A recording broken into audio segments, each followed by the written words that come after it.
Well, let's speak further then about this with Dr. Daniel Bwala, who is an advisor to the Nigerian President. A very good evening to you, sir. Welcome to SABC News. So, President Trump speaking to media aboard Air Force One, even after President Tinubu issued a statement saying that Nigeria is not a country where there's persecution of Christians. Trump remains open to the possibility of military action, etc. in Nigeria. Where does that leave your government?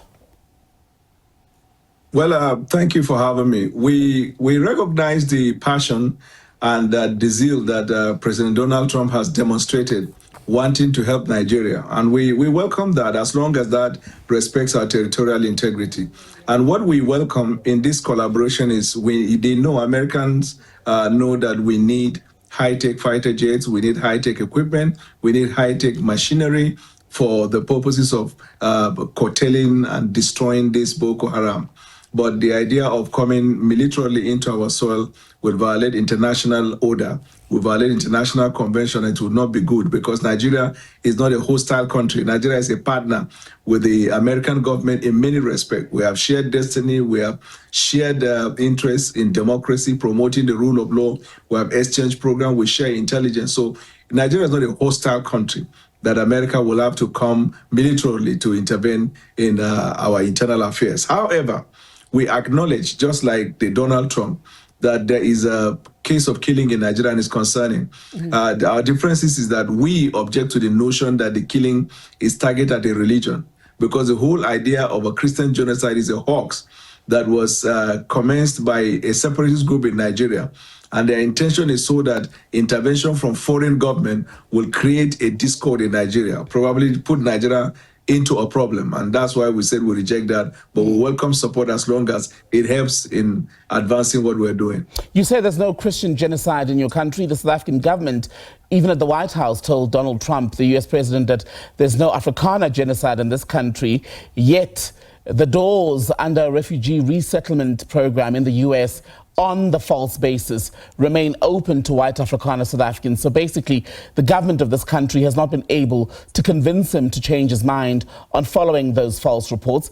If you're saying these claims of a Christian genocide are also false, why do you think that Nigeria will have better luck in convincing the Trump administration otherwise? Trump has always been one that is open to dialogue. All the leaders that he has had what look like a diplomatic role with, as soon as they had a sit down, there is some common understanding. If you recall, his position on Ukraine and Zelensky was very hostile, but not sooner or not later, after that conversation, you see him promising to give Ukraine arms and ammunition that will support them. He has similar issue with a lot of countries of the world like that. His approach is supposed to push, you know, from an aggressive point of view, so he can have a sit down. So we know that he will be convinced. First of all, his position on the killings in Nigeria is based on the report given by the congressman. The congressman also relied on a report, two reports actually. One is by Inter-Society for Civil Liberties and Human Rights. The other one is Observatory for Religious Freedom in Africa. Both of the reports, the facts in those reports contradicted the outcome that says there is genocide. I'm sure that if Donald Trump had listened to the various ears of the government of America, like the intelligence platforms, and look at also assessment report by USIP, Amnesty International, Human Rights Watch, European Union, none of these bodies that I have mentioned have agreed with the notion that there is a targeted killing of a particular religion. But their point is that there are killings. And these killings, they have also admitted, have since reduced when this President Bola Ahmed Tinubu came to power. I know you've mentioned rights organizations that have collected, as you say, data on this issue, but what credible evidence or data does the Nigerian government, have currently that it would be able to share with the Americans to show that there's no disproportionate or exclusive killing that targets Christian communities in the country at the moment? Do you collect credible data on that? Yes, there is no extraordinary data other than the data that is already out in the open space. I mean, we are not acting like we have one supernatural data we keep somewhere.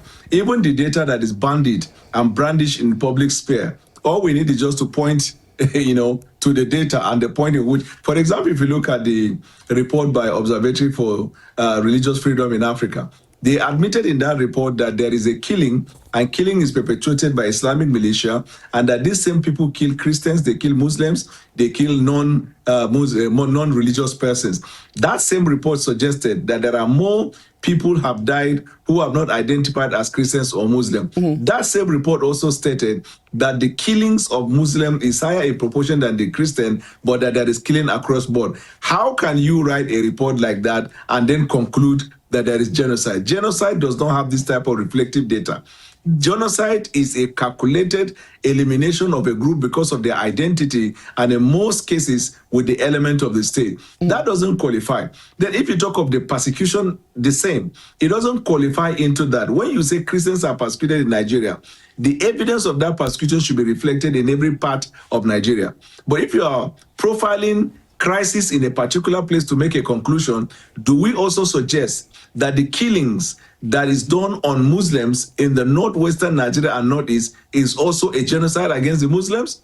So we as a responsible government, we don't toe in that part. Every killing is regrettable and regretted. Every killing of the Nigerian citizen is a problem to the government of Nigeria. And for us to forge, we look at this as criminal element and we'll find solution by decimating them, but not to profile how many is more than how many and how many. It is childish. It is not supported by the national security interest. So all we do, like I told you, we don't have extraordinary report, but to point to Donald Trump based on the report that he's relying on. So place suggests that it is not a profiling of genocide in Nigeria. We're out of time, so if you can answer in a minute or less, sir, I'd appreciate it. So I'll put two questions into one, if I may. The first being, what will Nigeria do? How would it respond in the event that President Trump approved unilateral military action in your country? How would the Nigerian government respond? And the second would be, there were reports earlier, I see now they've been denied, refuted, described as false, that President Tinubu was going to visit Washington as soon as tomorrow, possibly. When that trip does ultimately happen, do you think it is what would be able to change the narrative in Washington on this issue? If and when that trip happens, definitely it will change the narrative. Just like the case of South Africa, the president of South Africa visited, and after the drama that took place, the tension kind of went down.